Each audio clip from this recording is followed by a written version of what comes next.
नमस्कार, मैं हूं पंकज पाराशर और आप देख रहे हैं उत्तर प्रदेश टाइम्स। उत्तर प्रदेश की मुरादाबाद लोकसभा सीट पर बड़ा उलटफेर हो गया है। समाजवादी पार्टी ने एसटी हसन का टिकट काटकर रुचि वीरा को उम्मीदवार बना दिया है।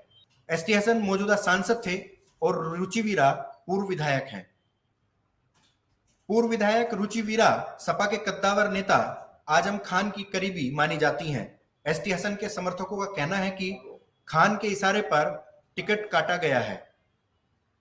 अगर रामपुर की बात करें तो समाजवादी पार्टी के दो नेताओं ने नामांकन कर दिया। अखिलेश यादव ने मौलाना मुहिबुल्लाह नदवी को अपना उम्मीदवार घोषित किया, लेकिन आजम खान के नजदीकी माने जाने वाले असीम राजा ने भी नामांकन कर दिया। मीडिया ने उनसे पूछा कि वास्तविक उम्मीदवार कौन है, तो उन्होंने जवाब दिया 30 तारीख को पता चल जाएगा। इसके बाद सपा जिलाध्यक्ष अजय सागर और असीम राजा ने एक प्रेस कॉन्फ्रेंस की, आजम खान की जेल से आई चिट्ठी पेश की और बताया कि खान साहब ने मतदान का विरोध किया है। मुस्लिम समाज चुनाव में मतदान नहीं करेगा। उन्होंने यह भी कहा कि सीधे तौर पर आजम खान ने यह निर्देश दिया है।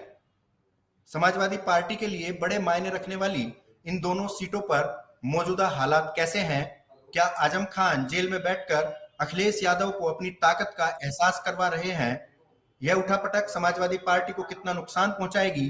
इन सवालों के जवाब जानने के लिए हमारे साथ एक काबिल और अनुभवी पैनल है। हमारे साथ है मुरादाबाद से हाजी सलाहुद्दीन अंसारी।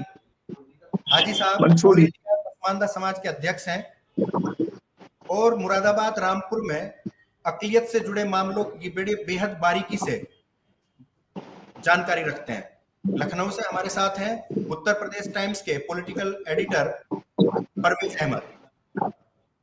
इससे पहले कि हम सवालों का सिलसिला शुरू करें, पहले हम आपको इस पूरे घमासान पर एक रिपोर्ट पेश करते हैं।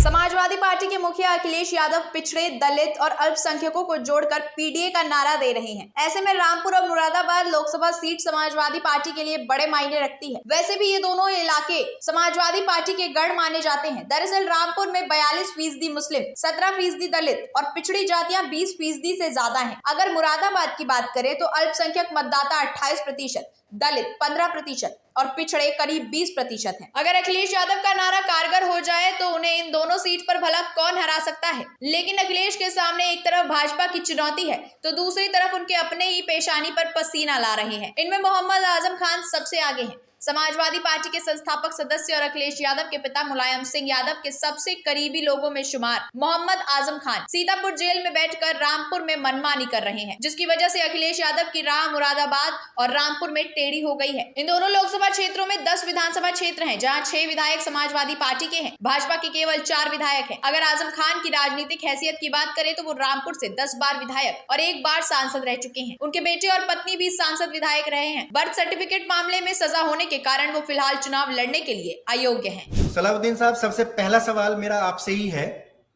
आपको तो अखिलेश यादव का नजदीकी बताया जाता है, पसमानदा समाज की का नेतृत्व तो आप करते हैं। एसटी हसन साहब का टिकट 24 घंटे में कट गया।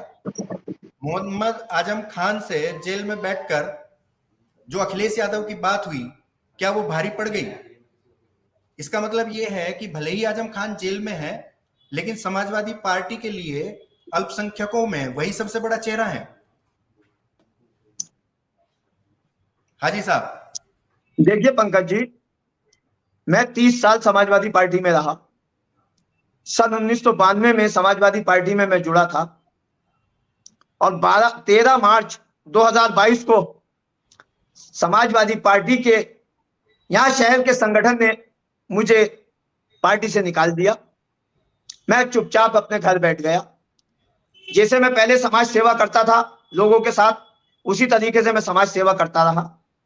ताल्लुक किसी का किसी के साथ हो सकता है और वो ताल्लुक अगर जैसे मुझे निकाला गया था तो मैं भी मतलब ये बहुत बढ़ चढ़ करके बहुत बुरा भला कहता या किसी तरह की कोई गलत बात करता या कोई गलत टॉपिक को इस्तेमाल करता, मगर नहीं, मैंने सब्र किया और मैं जो समाज सेवा करता था वो करता रहा, और आज भी मैं उसी अंदाज में हूं कि मैं किसी पार्टी में नहीं हूं। आज ऑल इंडिया पसमंदा समाज का राष्ट्रीय अध्यक्ष होने के नाते मैं अपने समाज की या अपनी बिरादरी की जो बात होती है सरकार के सामने रखते हैं, एडमिनिस्ट्रेशन के सामने रखते हैं, और अल्लाह के शुक्र से वो पूरी भी होती है और किसी तरह की उसके अंदर अड़चन भी नहीं आती है। जहां जिसकी मदद करने की जरूरत पड़ती है वो उसकी मदद पूरी हो जाती है। हमारे अधिकारी मुरादाबाद के इतने अच्छे हैं कि पूरी तरीके से उसकी मदद करने के लिए तत्पर तैयार रहते हैं, और वो गरीब बेचारा खुश हो जाता है कि हाँ हमारी मदद हो गई। रही बात 24 घंटे के अंदर टिकट कटने की, तो ये तो समाजवादी पार्टी के राष्ट्रीय नेतृत्व का फैसला है, और किस तरीके से किस परिस्थितियों में किन मुद्दों पर उन्होंने इस बात का एहसास हुआ कि ये टिकट काटना जरूरी है या क्या वजह रही, ये तो वही बता सकते हैं। हम तो इस बारे में नहीं बता सकते क्योंकि हम समाजवादी पार्टी के अंदर नहीं है।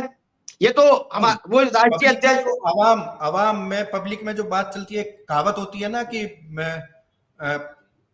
नक्कारे खुदा आवाजे खलक नक्कारे खुदा, तो पब्लिक भी तो कुछ कह रही होगी ना। नहीं, मैंने देखा मुरादाबाद की पब्लिक कुछ नहीं कह रही, और मुरादाबाद की पब्लिक के अंदर मैं 2 दिन से ये देख रहा हूं कल से कि जो भी जिन चैनलों के लोग जनता का इंटरव्यू ले रहे हैं उन्हें मैंने ज्यादातर यही सुनता देखा कि जो अखिलेश जी ने किया वो बेहतर किया, और जो कैंडिडेट दिया है वो भी बेहतर है, यही मैंने सुनते हुए देखा। इसका मतलब कहीं जनता के बीच इस बात का विरोध नहीं देखा कि ये गलत हुआ। तो इसका मतलब ये है कि एसटी हसन लोकप्रिय सांसद या लोकप्रिय उम्मीदवार नहीं रहे ना, जनता के बीच नहीं रहे। ठीक है। मैं परवेज भाई, आजम खान जेल में बंद हैं, सजा हो गई, खुद और उनका बेटा राजनीति से बेदखल है। भाजपा ने लोकसभा चुनाव हराया, विधानसभा चुनाव भी हराया, लेकिन अभी कितने ताकतवर है कि जेल में जाकर अखिलेश यादव को हाजिरी लगानी पड़ रही है, और उसके बावजूद वो ऐलान कर दे रहे हैं कि मेरे मन मुताबिक टिकट नहीं हुआ तो कोई वोट नहीं डालेगा। देखिए दीपक भाई, आपका सवाल बड़ा वाजिब है, लेकिन जो लोग समाजवादी पार्टी की पॉलिटिक्स को देखते रहे वो इस बात को अच्छी तरीके से जानते हैं कि समाजवादी पार्टी को खड़ा करने में आजम खां की बड़ी भूमिका रही है। 2017 के चुनाव के बाद, या यूं कह लीजिए कि 2012 के चुनाव में उन्होंने एक बार गाजियाबाद में एक वर्ड इस्तेमाल किया था जिसका इंटरप्रिटेशन ऐसा हुआ कि उन्होंने भारत माता को डायन कहा। ये एक ऐसा वर्ड था जिसके बाद से आजम खां का समाजवादी पार्टी में गिरावट होनी शुरू हुई, लेकिन उनका जो नेतृत्व है, यानी पार्टी के राष्ट्रीय अध्यक्ष अखिलेश यादव और शिवपाल यादव और जो दूसरे नेता हैं, वो इस बात को जानते हैं कि समाजवादी पार्टी का आजम खां एक ऐसा चेहरा है जो बेहतर ओरेटर है, बात को अपनी बहुत अच्छी ढंग से कह लेता है, और मुसलमान भी समाजवादी पार्टी में उसे अपने नेता के रूप में स्वीकार करते रहे हैं। ये अलग बात है कि ये पूर्वांचल अलग हिस्सा है उसका, और पश्चिमांचल उसका अलग हिस्सा है, और रुहेलखंड उसका अलग हिस्सा है। हम बतौर पत्रकार जो जानते हैं उस हिसाब से आजम खां का इम्पैक्ट केवल और केवल मुरादाबाद और रामपुर तक है। बाकी जगह पर लोग उनके नाम और उनके चेहरे के हिसाब से कुछ मोबिलाइजेशन होता है, वो होता रहता है। लेकिन समाजवादी पार्टी जिस संकट से गुजर रही है, 2017 का चुनाव वो हार गई, 2014 का चुनाव वो हार गई, 2019 का चुनाव वो हार गई, 2022 का वो चुनाव हार गई, और अब 2024 के चुनाव में जा रही है। और इस 24 के चुनाव के साथ साथ समाजवादी पार्टी का नेतृत्व ये बताने की लगातार कोशिश कर रहा है, इस बात की लगातार कोशिश कर रहा है कि हम मुसलमानों के साथ हैं। हाल के दिनों में अखिलेश यादव ने मुसलमानों के किसी भी मुद्दे पर मुखर होकर कोई बात नहीं कही। ट्विटर पर भले उन्होंने बात की हो, लिखा हो और उनके छुटपुट नेताओं ने बात की हो, लेकिन अखिलेश यादव कभी मुखर होकर मुसलमानों के पक्ष में नहीं आए। ऐसे में ये एक ऐसी वजह है जिससे आजम खां की अहमियत पार्टी में बनी हुई है और उस अहमियत को किसी भी लेवल पर तोड़ना संभव नहीं है समाजवादी पार्टी के लिए, अखिलेश यादव के लिए उससे इतर जाना।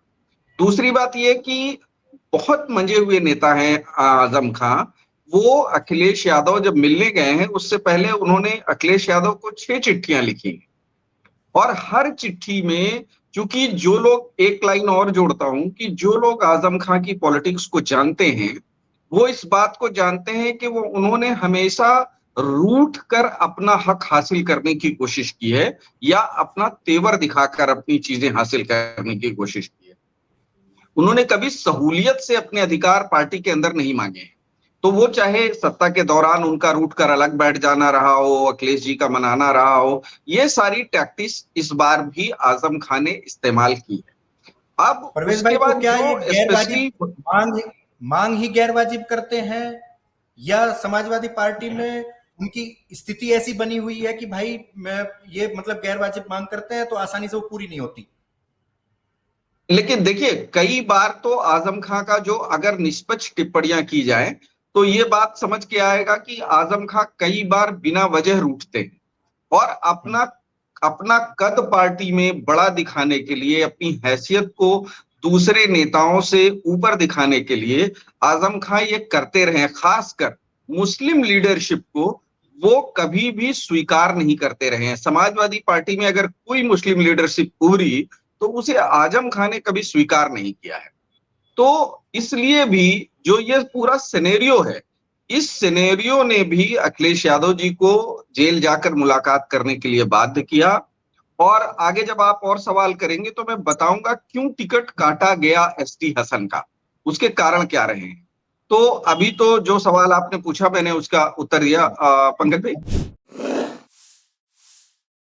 इसी बीच हमारे साथ राजेश भारती जी जुड़े हैं, पॉलिटिकल साइंस को पढ़ाते हैं, जो सिविल सर्विसेज की तैयारी करते हैं स्टूडेंट्स, उनको पढ़ाते हैं, अमात्य के डायरेक्टर हैं और बहुत अच्छे से पॉलिटिकल साइंस के टीचर हैं, तो जाहिर सी बात है चीजों को समझते हैं।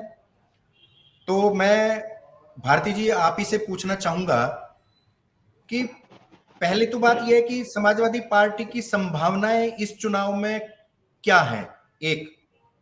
नंबर 2, इन संभावनाओं के बीच जो रामपुर और मुरादाबाद जैसी सीटें हैं जहां मुस्लिम एक बहुत बड़ा फैक्टर है, वहां जो इस तरह के जो ये ग्लिचेस हुए हैं, इस तरह के जो मिसमैनेजमेंट हुए हैं, टिकट काटना फिर उसको देना, समाजवादी पार्टी में आजम खान जैसे आदमी द्वारा चिट्ठी लिख के कह देना कि हम चुनाव में शामिल ही नहीं होंगे, मतदान नहीं करें लोग, तो इससे सपा की स्थिति क्या हो चुकी है?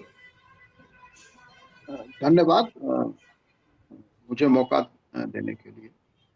देखिए, आज की जो राजनीति है और जो परिदृश्य राजनीति का हमारे सामने आ रहा है ना, उसमें ट्रेडिशनल जो थिंकिंग है पॉलिटिक्स को लेके इंडिया में, मतलब पिछले 2 लोकसभा चुनाव के पहले का जो अप्रोच रहा है, जो भी पॉलिटिकल एनालिस्ट हैं उनके सोचने का, वो जो है वो सारा बदल चुका है।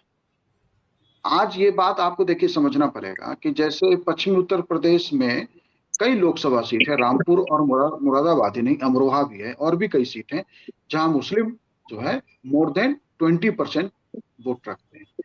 और यदि आप चुनाव का गणित देखें तो अप्रोक्स 35% वोट यदि आप सिक्योर कर लेते हैं तो जीतने के चांसेस 90% प्लस हो जाते हैं। तो ये एक जो है ना, इस 2 चुनाव के पहले तक तो ये समीकरण जो है सक्सेस दे रहा था समाजवादी पार्टी को नहीं, देश में और भी दूसरे राजनीतिक दल जो है जहां जहां ऐसी स्थिति थी उस पर काम कर रहे थे और वो जो है उसको रिजल्ट में कन्वर्ट भी कर रहे थे अपने प्लान को। लेकिन अब जो ध्रुवीकरण हुआ है रिलीजन बेस, वो अब जो देखे कि जिस भी कारण से भाजपा भी सेम उसी पैटर्न पे चला गया। और आज जब हिंदू वोट का ध्रुवीकरण होगा तो कहीं यदि 30% वोट है तो वो 30 वर्सेज 70 हो जाएगा, कहीं यदि 40 है तो 40 वर्सेज 60 हो जाएगा। तो ये जो राजनीति का खेल है ना वो बदल चुका है। समाजवादी पार्टी की भी दुविधा यही है।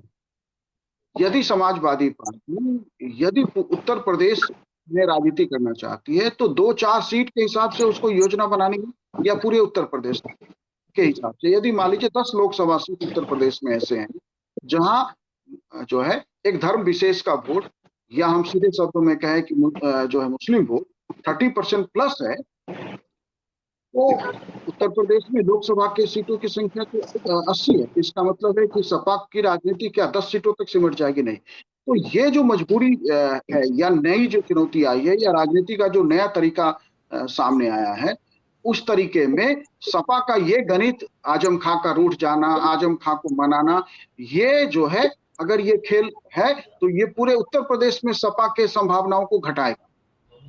हो सकता है पार्टिकुलर किसी सीट को जीत ले तो फिर आप जो है आपका relevance as a political party, आपका existence as a political party, क्या सपा को भी रालोद के तरह ही जो है कुछ क्षेत्रों तक सिमट के रह जाना है क्या? एक पार्टी जो जिसके नेता चौधरी चरण सिंह राष्ट्रीय स्तर के नेता थे, उससे वो पार्टी आज यहाँ तक पहुंची कि लोकसभा में 2 सीट पे चुनाव लड़ने का मौका लगा, जीतने का नहीं, चुनाव लड़ने का मौका लगा। तो यही जो है सवाल आज सपा के सामने भी है। यदि आज बीजेपी का मुकाबला है तो बीजेपी का मुकाबला आप धर्म के आधार पर करना बंद कीजिए। बहुत बड़े बड़े मुद्दे हैं, देश में भयानक बेरोजगारी है, सीधी सी बात है, देश में 80 करोड़ लोगों को जो है आप फ्री अनाज डिस्ट्रीब्यूट करें। इसका मतलब है कि वो लोग जो है उनमें कुछ लोग हो सकते हैं जो अफोर्ड कर सकते हैं अनाज खरीदना, लेकिन इसका मतलब ज्यादातर लोग ऐसे हैं। तो जिस देश में इतनी बड़ी गरीबों की संख्या है, इतनी बेरोजगारी है, जहां सरकारी एजेंसियों का इतने बड़े पैमाने पे दुरुपयोग है, वहां आप ये जो है धर्म के बेस पे यदि आप बीजेपी से मुकाबला करेंगे तो आप जो है पैन इंडिया आप कहीं दिखेंगे नहीं, आप कुछ जीत नहीं पाएंगे। और ये मुद्दा ऐसा है कि आप इस मुद्दे के आधार पर बीजेपी से पार भी नहीं पा सकते हैं। नहीं जी। अब मैं पसमानदा समाज, क्योंकि हाजी साहब आप तो उनकी एक तंजीम चला रहे हैं, उसके राष्ट्रीय अध्यक्ष हैं। भारतीय जनता पार्टी पसमानदा समाज को लेकर तमाम कार्यक्रम चला रही है। समाजवादी पार्टी भी सबसे ज्यादा अल्पसंख्यकों को अपने साथ रखने का दावा करती है। मायावती जब बात करती हैं तो पसमानदा समाज के बारे में बोलने से वो भी नहीं चूकती हैं। लेकिन पसमानदा समाज क्या सोच रहा है? पसमानदा समाज कहाँ है? देखिए पंकज जी, पसमानदा समाज वो एक ठगा हुआ सा समाज है कि जिसे आज तक सारी पार्टियों ने ठगा है। और जब जब चुनाव का मौका आया, विधानसभा के चुनाव रहे हो, लोकसभा के चुनाव रहे हो, नगर निगम के चुनाव रहे हो, नगर पंचायत के रहे हो या नगर पालिका के चुनाव रहे हो, उसमें पसमानदा समाज का वोट तो हासिल करने की कोशिश की गई, मगर उसको प्रतिनिधित्व देने की जिम्मेदारी या नहीं दी गई। इसकी खास वजह हमें आज तक नहीं पता चली। भारतीय जनता पार्टी के हमारे देश के प्रधानमंत्री माननीय नरेंद्र मोदी जी ने 3 जुलाई को हैदराबाद के एक सम्मेलन में कहा कि पसमानदा समाज को हम उनका हक देना चाहते हैं और उन्हें आज तक उनका हक नहीं मिला। मगर अभी तक वहां से भी किसी तरह की कोई बात सामने ऐसी नहीं आई कि कहां पर किस पसमानदा समाज के आदमी को प्रतिनिधित्व करने का मौका मिल रहा है। मुरादाबाद मुस्लिम बहुल्य क्षेत्र था, यहां के कुछ लोगों ने मीडिया के माध्यम से बहुत ज्यादा मांग उठाई कि एक मुस्लिम चेहरा यहां पर भारतीय जनता पार्टी को उतारना चाहिए जिससे पूरे हिंदुस्तान के अंदर एक मैसेज जाए, मगर वो भी नहीं हुआ। तो किसी पार्टी ने पसमानदा समाज के आदमी को इस लोकसभा के चुनाव के अंदर प्रतिनिधित्व देने का विचार भी नहीं किया और ना किसी तरह की कोई जिम्मेदारी देने की बात कही।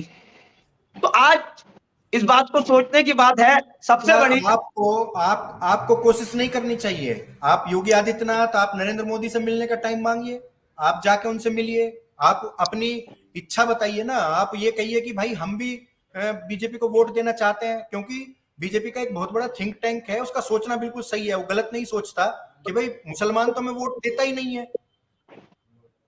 नहीं, बीजेपी को ये बात सोचनी पड़ेगी कि आप जितनी योजनाएं लागू कर रहे हैं और सारी चीजें करने के बाद आखिर क्या वजह है जो मुस्लिम समाज का वोट आपको नहीं मिल रहा। इस पर गहन विचार करना पड़ेगा बीजेपी को। कोई तो कहीं कमी रही है, या कहीं जो उनके लोग हैं वो उस समाज तक पहुंचकर भारतीय जनता पार्टी की जो योजनाएं हैं या जो बातें हैं या जो चीजें हैं वो उन तक नहीं पहुंचा पा रहे। भारतीय जनता पार्टी की योजनाओं का सबसे ज्यादा लाभ मुस्लिम कम्युनिटी को मिलता है, गरीब होने की वजह से पसमानदा समाज को भी मिलता है।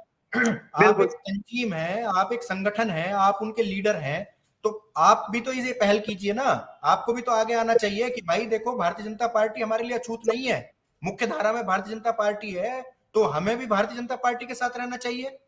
पंकज सर जी, हमने जो है अपना मेमोरेंडम सब जगह भेजा था, अपना मेमोरेंडम सब जगह भेजा है, सब जगह पहुंचाया है, मगर कहीं से अभी तक कोई जवाब नहीं आया। बिल्कुल भी किसी तरह का कोई जवाब नहीं आया।